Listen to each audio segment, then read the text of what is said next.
Au Cameroun, en 15 ans, l'AFD a investi 850 millions d'euros dans l'aménagement urbain, en prêt ou en subvention, y compris à travers le contrat de désendettement et de développement.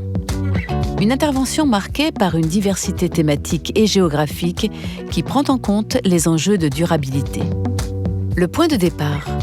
Tout a commencé à Yaoundé et à Douala, où en 15 ans, 538 millions d'euros ont été injectés pour financer des infrastructures urbaines essentielles de voirie et d'assainissement. Un accompagnement qui s'est étendu au développement de services urbains de proximité sur le plan thématique et aux villes secondaires sur le plan géographique. Le projet phare des villes secondaires, Capitale régionale, un programme de 215 millions d'euros sur 10 ans au profit de 5 chefs-lieux régionaux, avec pour objectif d'améliorer le bien-être des populations urbaines. Concrètement,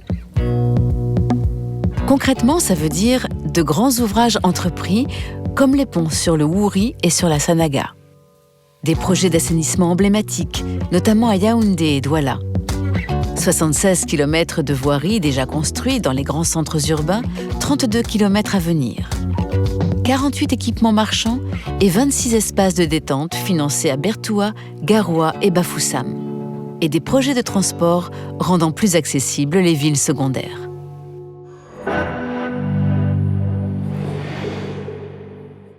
L'un des défis majeurs auxquels doit faire face la ville de Douala est le défi, je peux le dire, ce défi du changement climatique.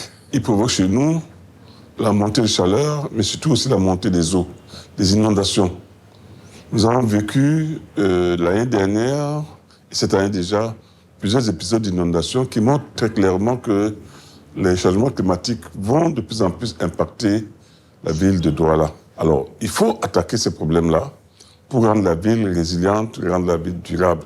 Il s'agit de faire de Douala une métropole moderne tournée vers l'avenir. Il y a la question de l'attractivité. Il faut créer de nouvelles zones industrielles logistiques. Il y a la question de la mobilité et des moyens de transport de masse qu'il faut résoudre. Il y a les questions de densification du réseau routier et du réseau de trains. Je tiens à rappeler qu'il n'y a pas si longtemps, on pouvait faire 4 heures pour traverser le pont de Wouri. Aujourd'hui, on traverse en 15-20 minutes. C'est quand même une amélioration considérable. Il y a les questions d'éclairage public, il y a des questions d'habitat. Douala ambitionne d'être une capitale régionale, et je crois qu'il y a un problème d'attractivité et de compétitivité qu'il faut résoudre. Et Douala doit pouvoir offrir aux entreprises le cadre dans lequel elles pourraient améliorer leur compétitivité et leur attractivité.